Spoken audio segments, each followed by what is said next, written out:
Welcome to morning news. ఈరోజు వార్తల్లోని ముఖ్యాంశాలు. అధికారంలోకి వచ్చిన 4 నెలల్లోనే 13 లక్షల ఎకరాల పోడు భూములకు హక్కు కల్పిస్తా. ఇంద్రవెల్లిలో గిరిజనులకు హామీ ఇచ్చిన వైఎస్ఆర్టీపీ అధ్యక్షురాలు షర్మిల.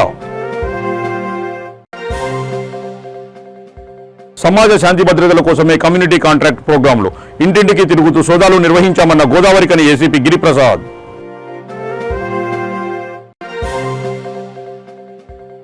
సనత్ నగర్లో 8 ఏళ్ల బాలుడి హత్య, చంపేసి డ్రమ్ములో మృతదేహాన్ని పెట్టి నాలలో పడేసిన దుండగుడు.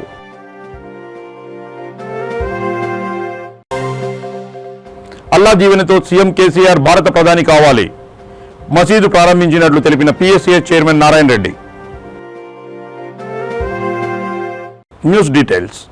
భూమి కోసం, భుక్తి కోసం, విముక్తి కోసం ఆదివాసీ గిరిజనులు పోరాటం చేసి అమరులయ్యారని వైఎస్ఆర్టీపీ అధ్యక్షురాలు వైఎస్ షర్మిల అన్నారు. ఇంద్రవెల్లి మండల కేంద్రంలోని అమరవీరుల స్తూపానికి పూలమాలలు వేసి ఆమె ఘన నివాళులు అర్పించారు. ఈ సందర్భంగా షర్మిల మాట్లాడుతూ తెలంగాణ ప్రజలు మేలుకోవాలన్నారు. మరీ ముఖ్యంగా అడవి బిడ్డలు, గిరిజనులు మేలుకోవాలని సూచించారు. కేసీఆర్ చేసిన ఒక్క వాగ్దానం కూడా ఇంతవరకు నిలబెట్టుకోలేదని ఎద్దేవా చేశారు.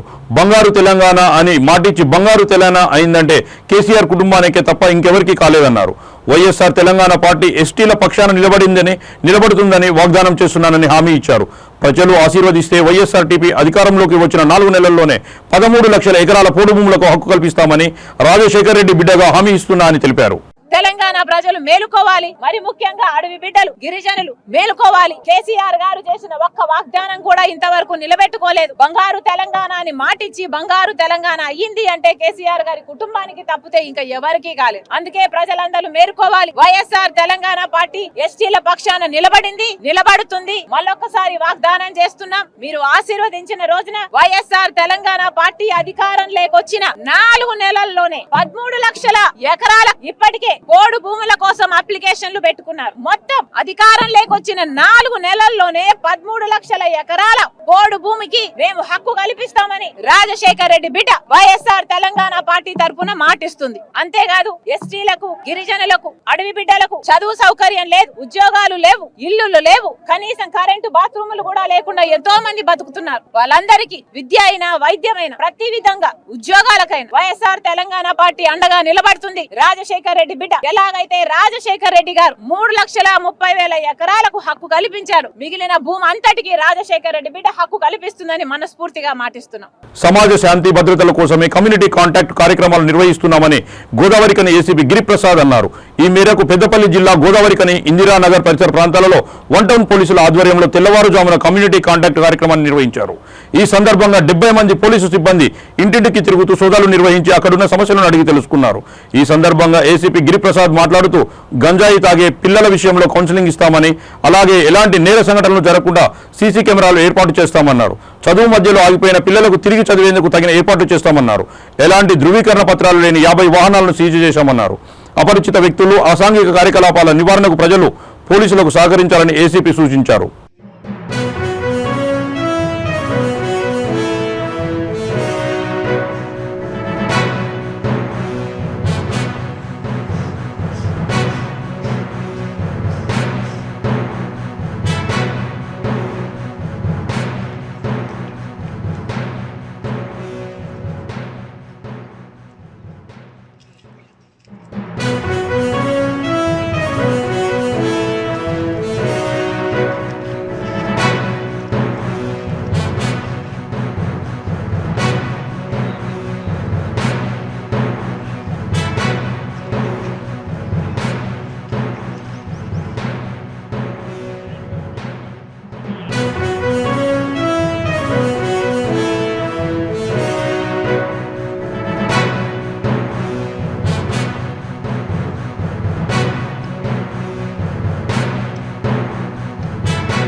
ఈరోజు మా రామగుండం కమిషనర్ గారైన గౌరవనీయులైన శ్రీమతి రెమ్మ రాజేశ్వర్ గారు ఐపీఎస్ గారి ఆదేశాల మేరకు మా డీసీపీ పెద్దపల్లి వైభవ్ గైక్వాడ్ ఐపీఎస్ గారి ఒక ఆధ్వర్యంలో నేను మరియు 5 సిఐలు, 8 మంది ఎస్ఐలు, అదేవిధంగా సిబ్బంది మొత్తం కలిపి 70 మంది ఈరోజు కమ్యూనిటీ కాంటాక్ట్ ప్రోగ్రామ్ నిర్వహించడం జరిగింది ఇంద్రనగర్ కాలనీలో.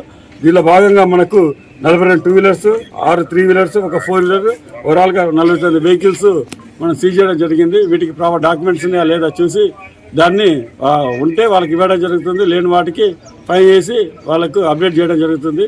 దీనిలో భాగంగా ఇక్కడ తిరిగితే డ్రాప్ అవుట్స్ ఉన్నారని చెప్పడం జరిగింది. ఆ డ్రాప్ అవుట్స్ని కన్సర్న్ ఈ డివిజన్కు, ఈ సెక్టర్కి ఉన్న ఎస్ఐ గారు ప్లస్ సిఐ గారు దాని మీద దృష్టి పెట్టి వాళ్ళ యొక్క వివరాలు తీసుకొని వాళ్ళు మళ్ళా స్కూల్కి పంపించడం కోసం కృషి చేయడం జరుగుతుంది. అదేవిధంగా ఈ ఏరియాలో గంజా తాగే పిల్లలు ఉన్నారని చెప్తున్నారు. సో వారి యొక్క కూడా సేకరించి ఇది ఓన్లీ కన్సంప్షన్ జోన్ కాబట్టి వాళ్ళది కూడా వివరాలు తెలుసుకొని వాళ్ళకు కౌన్సిలింగ్ చేయడం జరుగుతుంది. అదేవిధంగా ఇక్కడ సీసీటీవీలు చాలా తక్కువ ఉన్నాయి. సీసీటీవీల గురించి కూడా వీళ్ళకు అవగాహన పెట్టి ఆ సీసీటీవీల గురించి వీళ్ళకి చెప్పడం జరిగింది. సీసీటీవీలు కూడా త్వరలో ఇక్కడ మనం ఇన్స్టాల్ చేయడం జరుగుతుంది. అదేవిధంగా ఈ పిల్లలు ఏదైతే ఉందో వెహికల్స్ ఫాస్ట్గా పోవడం కానీ, ఫాస్ట్ డ్రైవింగ్ కానీ వాటి గురించి కూడా అవగాహన చేయడం జరిగింది. అదేవిధంగా ఇక్కడ మిగతా అంటే వీళ్ళతో ఇంటరాక్ట్ అవ్వడం వల్ల చాలా విషయాలు తెలిసినాయి. దాన్ని మేము పోలీస్ వాళ్ళ ఇంప్లిమెంట్ చేయడం జరుగుతుంది. ఈ సైబర్ క్రైమ్ గురించి సైబర్ క్రైమ్లో 193 ఇమీడియట్గా దాన్ని చేయడం కానీ, అన్నెసరీ అన్నోను సైట్లకు వెళ్ళి లేకపోతే అన్నెసరీ ఏదైతే లింకులు వస్తాయో వాటిని లింక్ క్లిక్ చేసి అది వాళ్ళ వల్ల పడొద్దు అని వీళ్ళకు అవగాహన చేయడం జరిగింది. Thank you. Sanath Nagar police station పరిధిలోని అల్లావుద్దీన్ కోటి కాలనీలో 8 ఏళ్ల అబ్దుల్ వహీద్ నిన్న సాయంత్రం పాఠశాల నుండి వచ్చి నమాజ్కు వెళ్తుండగా వారి ఇంటి దగ్గరే ఉన్న ఇమ్రాన్ ఖాన్ అనే వ్యక్తి కళ్ళలో పడ్డాడు. మజీద్ దగ్గర చూసిన ఆ బాలుడిని మాయమాటలు చెప్పి ఓఆర్ఎస్ తాగించాడు. ఆ బాలుడిని తన ఇంటికి తీసుకెళ్లి ఇంట్లో అతి కిరాతకంగా హత్య చేసి డ్రమ్ములో మృతదేహాన్ని దాచిపెట్టాడు. బాలుడి తల్లిదండ్రులు, బంధువులు ఎంత వెతికినా బాలుడి ఆచూకీ లభించకపోవడంతో సనత్ నగర్ పోలీస్ స్టేషన్లో ఫిర్యాదు చేశారు. దీంతో రంగంలోకి దిగిన పోలీసులు మిస్సింగ్ కేసుగా నమోదు చేసుకుని సీసీ కెమెరా ఆధారంగా దర్యాప్తు చేపట్టారు. బాలుడి సీసీ ఫుటేజ్ వివరాలు పరిశీలించిన పోలీసులు ఇమ్రాన్ ఖాన్ ఇంటికి వెళ్లినట్లు తెలుసుకున్నారు. ఇమ్రాన్ ఖాన్ ఇంటిపై బాలుడి బంధువులు దాడి చేశారు. సనత్ నగర్ పోలీసులు కేసు నమోదు చేసుకుని దర్యాప్తు చేస్తున్నారు.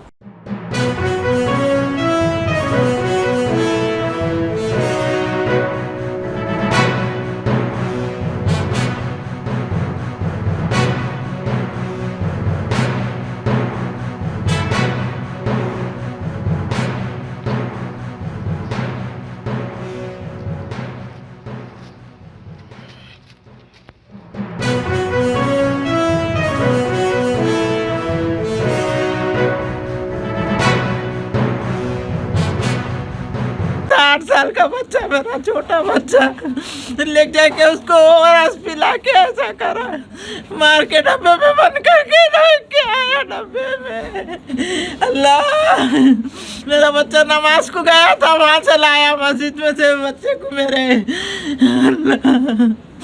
ओआरएस ला के पिला के उसको लेके गया मेरा बच्चा। फिर मेरे साथ ढूंढने को भी लग रहा, मिला क्या पूछ रहा। मेरा बच्चा क्या टाइम पे हुआ था? मेरा बच्चा 4:45 को स्कूल से आया, 5 बजे नमाज को उतरा। उन्हें जब हमारे पास ही था बच्चा आए, जब बच्चा नीचे उतरा तो उसके साथ भी उतरा उन्हें, तो हम समझे उसके घर को गया, बच्चा नमाज को गया। बच्चे को मस्जिद में से बुला के उसको ओआरएस मंगाया करते, अपन घर को चले गया। जी, मेरा भांजा था अब्दुल वाहिद खान, भतीजा मेरा, उसको कल 5 बजे अंदर लेके चले गया घर में। इमरान ले जाके उसको 5 बजे से अंदर ले जाके मार दिया घर में ले जाके। किन्नरे छिक्का है, वो बस्ती में रहता हमारे, 4-5 घरों के बाजू में रहता। अंदर ले गया उसको, लास्ट घर में लोकेशन उसका वही था बच्चे का, हमारे लास्ट कैमरे में देखे उसको, तो वही कैमरे में दिखा उन्हें। जो घर में गया तो फिर निकले नहीं हमारा भतीजा बाहर। रिक्वेस्ट कर रहा हूँ भाई, इसका इंसाफ होना, उसको फांसी होना। क्या हुआ? उसको फांसी होना। और मिनिस्टर साहब से भी गुजारिश कर रहा हूँ मैं कि इसको सजा से सजा होना।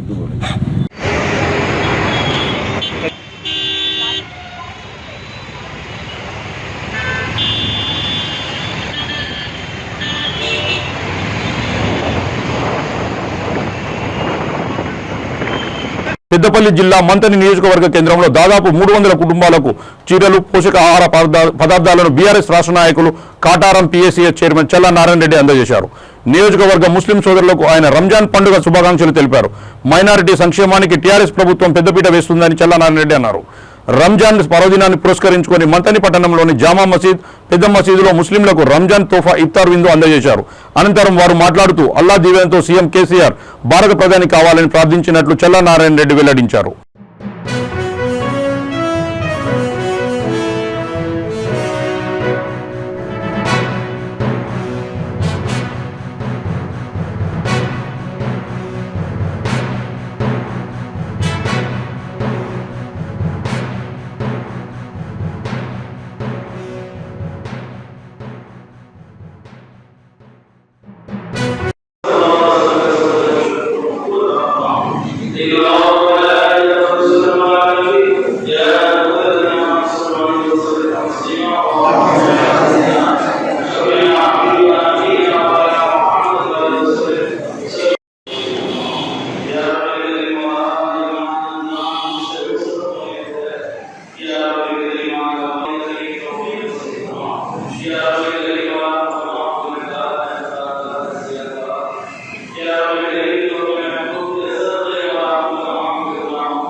వర్గంలోని మంతని గ్రామ పంచాయతీ పెద్ద మసీదులో ఈనాడు ప్రార్థనలు చేయడం జరిగింది. మరి రంజాన్ మాసం సందర్భంగా, పవిత్రమైన రంజాన్ మాసం సందర్భంగా నిష్ఠతో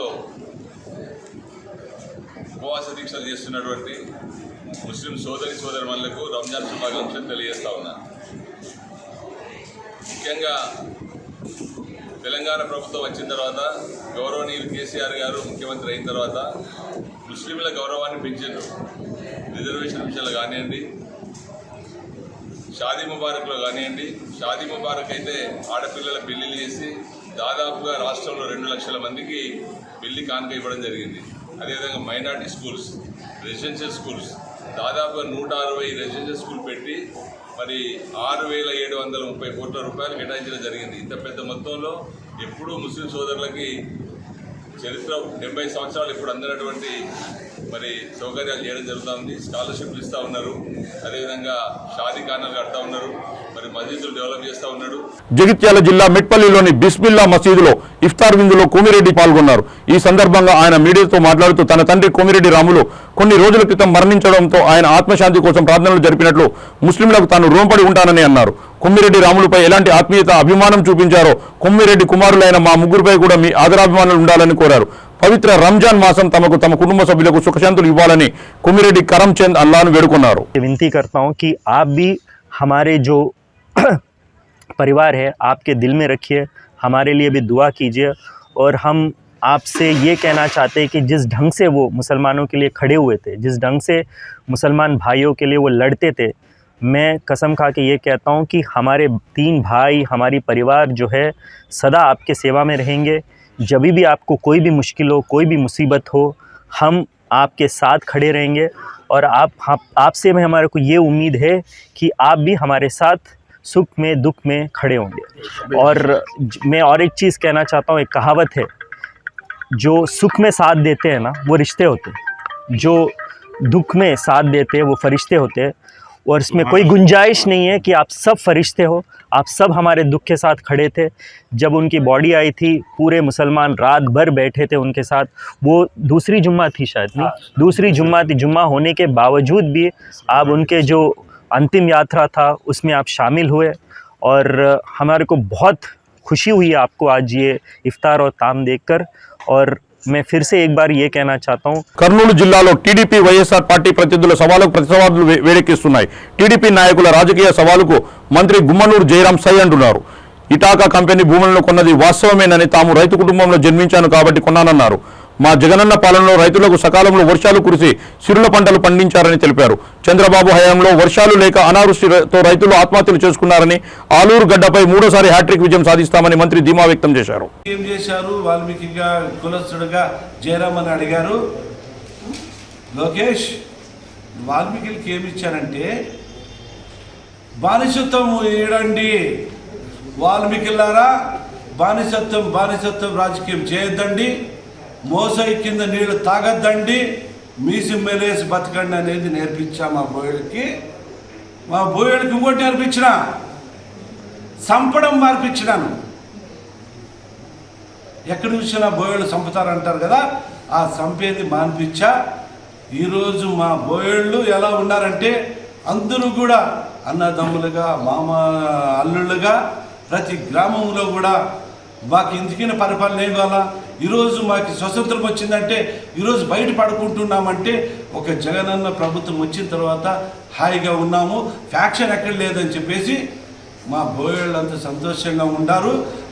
మా జయరాం బోయోడు ఏమి ఈక్కున్నా పర్వాలే, ఎక్కడ కూడా ఫ్యాక్షన్ పెట్టలేదు అనేది సంతోషంగా ఉండారు. లోకేష్కి ఇది మరొకసారి బుద్ధి చెప్పే రోజులు మా వాల్మీకులు ఉండారని చెప్పేసి నీకు మరొక దొరికి ఆ రోజు 2006లో జెడ్పీటీసీ టికెట్ ఇవ్వడం జరిగింది తెలుగుదేశం పార్టీ. తర్వాత కాంగ్రెస్ పార్టీ దేవరకొండ జెడ్పీటీసీగా ఎవరికి ఇచ్చారు, ఎలా ఏం జరిగింది, ఏం ఫ్యాక్షన్ అయింది, ఆ దొరని ఎలా చంపారు అనే దానికి నేను నా నోటెట్టి స్పష్టంగా నేను చెప్పలేను. అది ప్రజలందరికీ తెలిసిన విషయమే.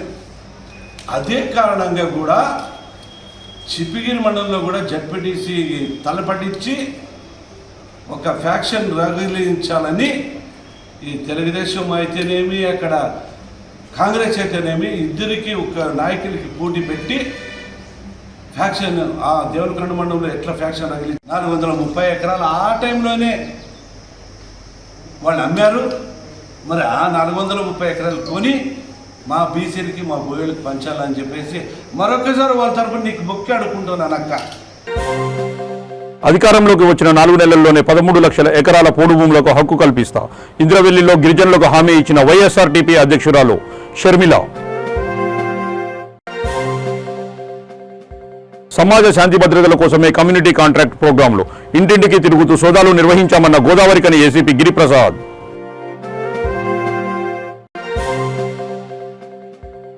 సనత్ నగర్లో 8 ఏళ్ల బాలుడి హత్య, చంపేసి డ్రమ్ములో మృతదేహాన్ని పెట్టి నాలలో పడేసిన దుండగుడు.